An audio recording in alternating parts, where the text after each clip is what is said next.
Last podcast, I couldn't even hear myself. It was like, why am I hearing so much Kristin? It was like off-putting. That's funny because when you were on vacation, I got a lot of texts of saying how much they enjoyed the show without you. Yeah. Is that true? Or you just make that up? Wouldn't you like to know? Yeah. And then a paywall blocks you from going any further. I'm not a journalist, but I would think traditional journalists would be pissed about that because that's not journalism. Healthy for you as an individual, though, just to like burrow your head and be like, my life is fine.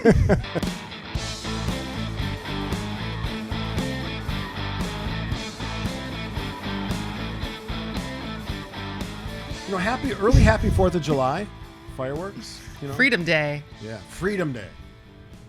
Trying to think if there's from something. What exactly? That's what I'm trying to think about that right now for my column this week. I'm like, is there something I can play with? Is like a freedom from what? Freedom from a social safety net? Oh, freedom from religion. With Constitution. Oh, you're saying like where we actually have freedom? Well, that was the goal. As we found out in some states in this country, they like to sort of get rid of that goal of the Constitution, including like things like the press and how we deal with all this stuff. Here's the thing that I want to focus on today. So, are you welcoming people to the welcome to the You Need to Listen podcast? I always forget that. Not that I don't want to brand us in that way, but it is so important in this world of news and information that this is the one podcast that you should find, the You Need to Listen podcast, above all other podcasts. And I listen to a lot of podcasts. Star Talk with Neil deGrasse Tyson. What's the one with the actors, the three actors? Smartless. Smartless. And is that what it is? And they are Smartless. Trust me. It's Jason Bateman, Will Arnett, and Sean Hayes. Okay. Yeah. And which is a good podcast, but they are Smartless. They're like three dudes who just show up and like talk about stuff. I would like to think. I don't think they're not smart though, right? They're Hollywood smart, which is not smart. Anyway, now you were in Hollywood at one point in your life, but now you've overcome that challenge, and now you do an award-winning show. Not yet, but soon to be award-winning show. Point taken with me. But the You Need to Listen podcast is something different. It's like OT, and we live in the news. OT of PT. PT, yeah, good one. We live in an environment that's news-based. At least those of us who work at 620 WTMJ. So much of what we talk about ripped from the political headlines on our show. But, as we share content ideas and things that we want to talk about, we had this story. I know you got it up on your laptop there. And it's got the number 1%. 1%.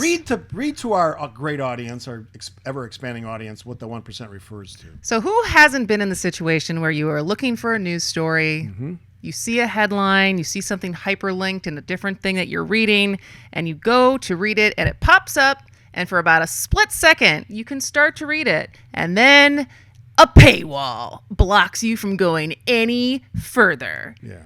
So what happens when that paywall pops up? How much revenue is that actually capturing for the news outlets? Well, turns out Americans don't like paying for most things, but they really don't like paying for news. A recent Pew survey showed that U.S. readers how they typically react when they come across a paywalled article. 53% look for the info somewhere else. Makes sense. 32% give up. 11% try to access the article without paying. Okay. There's ways to do that. There's ways to do that. 2% do something else. 1% actually pay. 1% of our population of news consumers. About half of those who do not pay for news say it's because there are plenty of free options, while only 10% say it's because it's too expensive. The few who do pay for news tend to be older and highly educated. Pew did not disclose the percentage of Americans who get their news from Morning Brew, which is where we got this article from, but they can exclusively report that group is the smartest of all. Yes. Which I would agree with. This is really interesting for a lot of different reasons to me, because one, I don't think news outlets have necessarily cracked the revenue, like how to do revenue yet. And so there's that aspect of it. There's the aspect that better journalism costs more money. And so the inverse of people getting potentially worse information for free while the better information is paywalled is a problem for society. But you shouldn't just expect everything to be free. And also just the fact that I don't know. Like, what do you take away from that? We had a chance to sort of preview this topic on the show the other day, and I'm disappointed because What do you pay for? Journal Sentinel, Washington Post, New York Times, and I'll be honest, some of them were gifted to me because it's an easy gift for when your dad works on radio and he talks about politics, and my daughters will. But I had the LA Times for a while. I like to sample a bunch of different things. I will pay for a short-term subscription if they're provided for something I specifically want, like a long-form article I want to read. But I'm disappointed in the fact that we've sort of replaced traditional journalism and those sort of outlets, news outlets, with all the rest of it, which is obviously politically slanted. And I used on the show the MSNBC on the left, Fox on the right, but there's examples of on both sides on a lot of different networks now. Let alone podcasts. Yeah, and advocacy, the rise of advocacy journalism, which, as you remember, I talked about the fact that that's sort of been just moved into the category of journalism without, I don't know, I'm not a journalist, but I would think traditional journalists would be pissed about that because that's not journalism. That's a slanted view of a story or a news event that's not giving you the facts of the story. It's like the dawn of fake news. We're not in the dawn anymore. We're in the middle of the day, and it sucks. We have journalists being targeted. There's consequences to all of this, and the biggest consequence I think that we should talk about is the fact that I think it makes us dumber. We don't know what the truth is on so many things, from hygiene to vaccinations to healthcare generally to how our government works, what works in government, what doesn't work. All those things are going by the wayside because of politics, which has infiltrated most of these sort of fake journalists. That's what concerns me. And the fact that people aren't willing to pay for real journalism, 1%, are you kidding me? Well, so that specifically is looking at the actions taken when you hit a paywall, right? That's not necessarily, because they're obviously Washington Post, New York Times, you just said you're a subscriber, I'm a subscriber. So they have subscriptions and they find different models to, like New York Times started locking their podcasts, right? So most of their podcasts, you have to be a subscriber, but like their most popular ones, like The Daily, it's free for a week. And then to go back to old ones, you have to subscribe. So, and I think you look at some other models in locally here, there are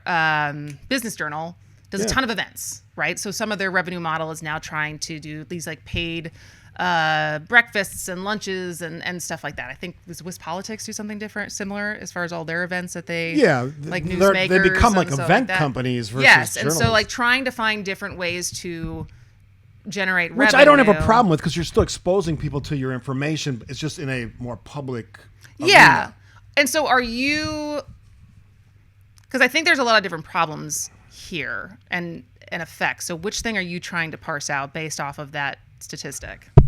The fact that people aren't willing to pay for something that I think is very important suggests that our country and our population is not that interested in actually knowing the truth behind these stories because they're politically inconvenient. You don't want to know, just pick a candidate, left or right. You don't want to know the truth about Donald Trump. You don't want to know the truth about, and pick a Democratic candidate. But is it that they don't want to know the truth, or just they believe that they can get the truth through a different outlet? No, they don't want to know the truth. I don't think that's true, though. The Donald Trump example is a clear example of that. I don't think hitting a paywall means I don't want to know the truth. I think it means I can, if I really want this information, I can find it elsewhere, which is true. Sort of. I mean, the detail of the reporting you're going to get, like from, it also depends on what the topic is. Like, is it an essay? Like the stuff that like The Atlantic writes, you're not going to be able to get somewhere else.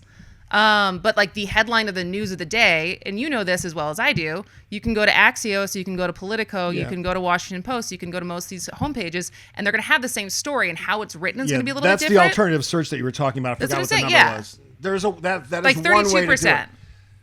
No, 53% look for the information somewhere else. So depending on what the article is, if it's a one of kind, they might not find it, or maybe they get what they need on the high level of it. So I think that's sweeping generalization to say what's stopping people from paying or signing up for the free subscription for 14 days or the discounted subscription is because they don't want to know the truth. Yeah, and that's why I get paid what I get, because I make big sweeping generalizations about people. Here's how I base it. You read the text line. I go out in public. I find most people are misinformed, disinformed, just out of their minds when it comes to what's actually happening in this country. I just feel that way. I hear how they talk. I hear their slanted opinions, and I'm respectful, and everyone's got their own opinion about things. But I know that that's not really what's happening. And I'm also not stupid. I have my own biases. But I at least try to make my goal to present whatever we're talking about on the show, on the podcast, from a position of this is what I see every day. This is how I see this manifested. And whether they're paying for it or not finding it in a different way, we're not getting enough real news anymore. But there's more news than ever. Well, you know what I mean? Define news in that context. Think about it all right, think about just today. In both our market of Milwaukee, but also in the country. So within the time frame of us being on air from 10 to noon, there was basically developing story on the biennial budget in Wisconsin that we talked about on air. Right. The Senate voted to pass with a tie-breaking vote from Vance for the reconciliation bill. Right. And there was all these trades happening within for the Bucks. So like sports news, political news, both national and state and local. And so what I mean by there's more, like think about the thing that we did when you got back from Scotland, of like how much happened in those 10 days you were gone. And there was a lot of, because of social media, because of all these different outlets, because of how many newsletters, like I'm inundated with news every day. And that's from newsletters, that's from podcasts, that's from social media. So like there is more news than ever. And yet there's lots of people who it's not funneling through, like, because this is what we talked about this week as well. It's like something from a Priorities USA poll said like 48% of Americans polled in this didn't even know what the reconciliation bill was. Yeah. And yet and for me, and I think for people who follow me on social media, that's bananas that you wouldn't even know what it is, because it feels like if you follow the news, that's the only thing people are talking about. And yet we find ourselves, because there is such a diversity of choice of what content and what news you want to consume, whether that's sports news, whether that's pop culture news, whether that's politics, like you can be consuming information and miss entire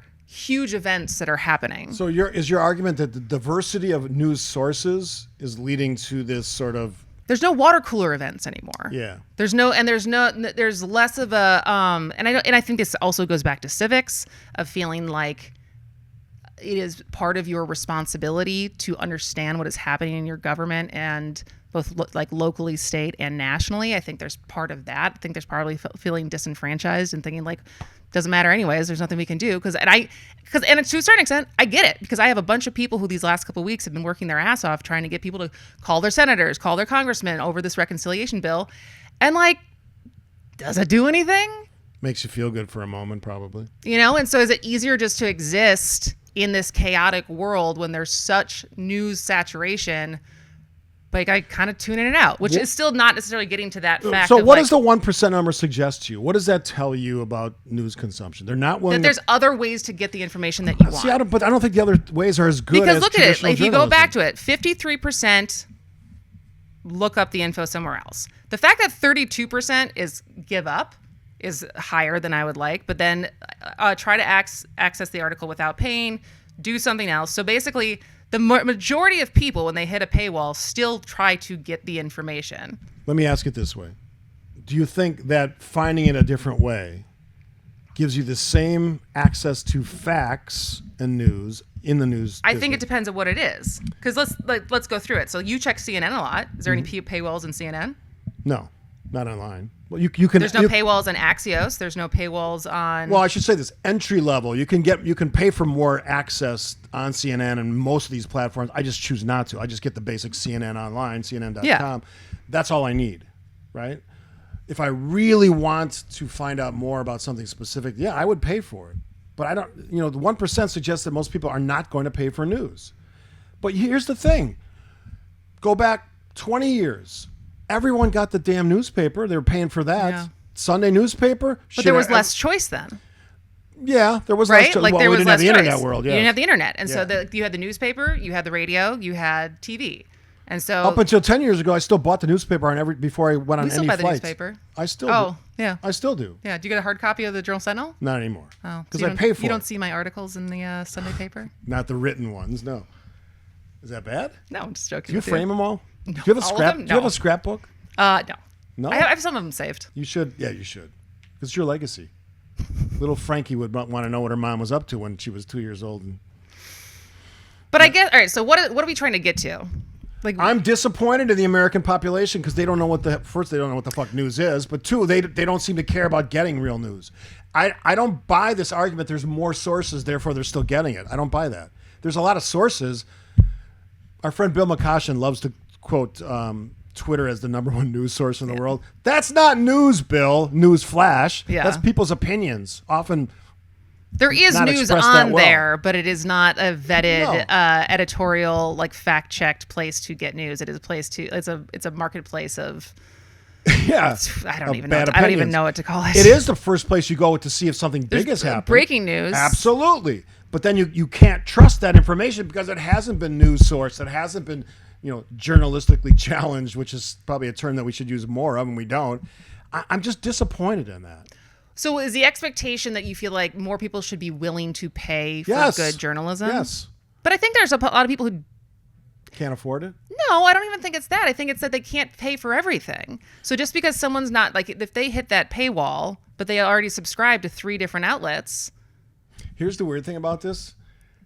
I don't know what you could probably Google search it, but I'm not going to. Like how many streaming services we all subscribe to that That's what we're I paying mean. for. Because there's to a certain extent, it's not a sustainable model for a lot of people, right? Like in the same way we talk about streaming services. Are you going to have Apple, Netflix, Hulu? I guess Hulu is Disney. Amazon Prime. Like, are you going to have all those, or are you going to rotate through got all depending on those. what show you're watching? Well, not everyone's going to do that. So people but then wanna also do like that. how many news subscriptions do you need?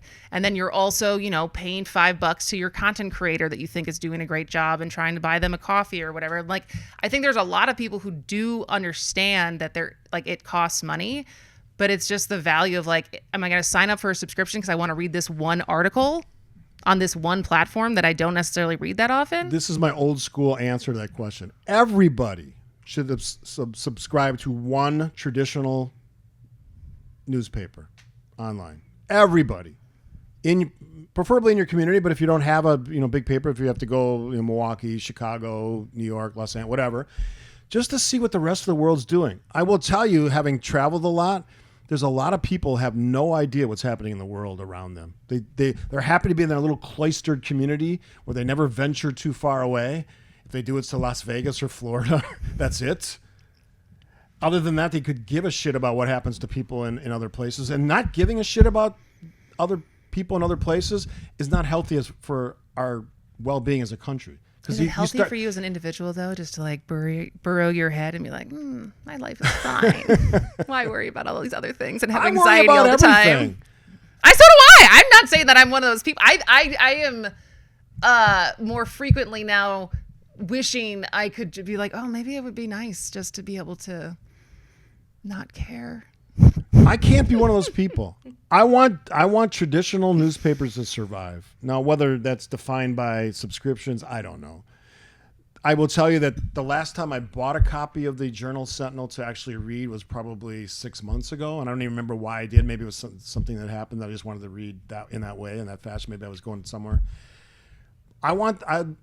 Everything goes in cycles. I don't know if that cycle's coming back, but when I see numbers like 1% actually purchasing an online subscription to a journalistic enterprise, I don't feel good about Here's that. a question. Where do you think the future of nonprofit journalism could be? How do you fund anything? How do you get it done? Fundraising. Journalism is expensive. So if you think about locally, Wisconsin Watch is a nonprofit. Yeah. They do a pretty good job. And they do a good job. Yeah. Some of the more different independent news are like national ones that I can think of that are more niche, but like the 19th I forgot it's the 19th something, but it's women like specific like lean towards women, Right. but politics, health. That's nonprofit. More Perfect Union, which Bernie Sanders is involved in, is a nonprofit. So it's like not having to make enough money to pay your people and pay for, the domain name and the cloud storage and all of that, but not the same pressure to, become a public company and have shareholders and turn a profit. Do you think there's a value in that? There's a value in it, but as we know, the government's defunding a lot of these public broadcasting efforts, so that's probably not going to go anywhere. Not that I don't admire the idea. The answer is probably that we'll see traditional journalists in platforms or venues that aren't newspapers. They'll just be doing... we already see that. Yeah. Like the Kara Swishers of the world, who reports brilliantly on the rise of AI and the tech industry. That's sort of what she does. And I know she has a paid podcast. But I feel like and an she unpaid. makes her money. If you think Kara Swisher, Yeah. who her rise to notoriety and to success was through being a journalist and Covering and the industry. and writing stories. Yep. But I would say I know Kara Swisher. The first time I was introduced to her was not through her reporting. It was her interviewing Hillary Clinton back in like 2015 when she was running for president. And I was like, who is this person who is so smart and sassy and fun? And like her fame now, I think, comes from more being a public figure herself. Sure. Through podcasts, through interviews, through her being the expert on these guys versus her getting paid so well because of her amazing reporting. It was her amazing reporting that opened up new opportunities for her. Yeah, not that I'm pushing the books I read, but Burn Book by Kara Swisher is one of the best books I've read in a long time. So I encourage you to go find that. And I'd love to have Kara on the podcast because she's brilliant. The reason she's so good at it is she's covered the industry for like 30 years. Mm-hmm. She knows all these individuals. If you want just a treat, go Google her interview with Mark Zuckerberg where she makes him sweat. So much so that he has to take his hoodie off. She asked him a couple times, you want to take that hoodie off? No. He's like dripping sweat. Finally, he takes his hoodie off. And it was like, he's never taken his hoodie off. She made him do that with her questions. That's how good she is. So we're not going to solve this problem. But to me, journalism matters. And I roasted Milwaukee Press Club. And I'm a member of the Milwaukee Press Club. I'm not a journalist, but I think it's important that we support those kinds of organizations. When they made the switch to honoring, recognizing non-traditional journalists, advocacy journalists. But that's a separate category. Sort of. No, it's not. It is. There's the paper. I think it's great. I was just there. There's the paper and there's broadcasting. Right. And then there was this like online separate categories. Because so like everything that Journal Sentinel 4 was in one category. Everything that WTMJ was on for is a different category. But then there was also this like online thing over here. It's a journalistic organization. They've honored journalists through the course of history. You can go see the No, I know. At the newsroom. Newsroom pub and see all the great famous signatures. It just, to me, and I got nothing against the organization because they do great work, but it dumbed it down for me, and I don't like it. And maybe I'm just a old traditional guy that doesn't want to see things change, and maybe I'm wrong. I could be wrong. I'm not perfect, but I don't like the fact that we are getting away from traditional journalism, even in the way that we present news on television, whether it's cable networks or any of the networks that now do that stuff. They became fashion shows for fake journalists and these weird, fluffy-haired men and women giving us this fake news, who will now apparently all work in the Trump administration. The Hegseths of the world who spend more money on makeup than they do on actually reading a book once in a while. That's what bothers me. I think that's a fair assessment. Maybe you're not as worried as I am. Maybe because you're a youngster. I'm more worried about the ability for us to have a shared truth. I think there's two worries. I think there's one of people being informed and the incentive for them to want to be informed, or the time for them to take to be informed. That's a part of it as well, time. I think there's that part of it. And then I think for the people who are trying with so much choice of how to get your information, I think it's really hard for any of us to have like what is real. And especially when it's big things like a reconciliation bill where things are changing every day of what's in and what's out, what like a CBO is going to say is what the ramifications are going to be versus when you trust the president and what they're saying and stuff. Like, I think we're getting to a point where it's hard to agree that at least like we can disagree if it's a good or a bad thing, but at least we can agree what the thing is. Yeah. And that worries me. Well, the best way to be informed on a daily basis is Point Taken on 620 WTMJ 10 to noon.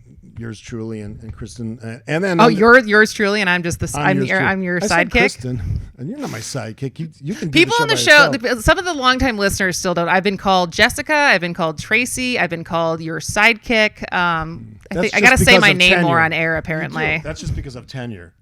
Because you can carry your weight. You are, as they say, a firecracker.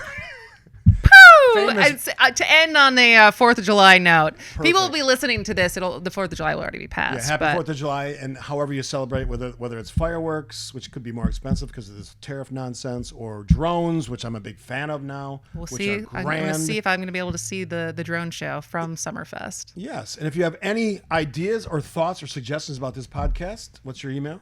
KBREY@goodkarmabrands.com.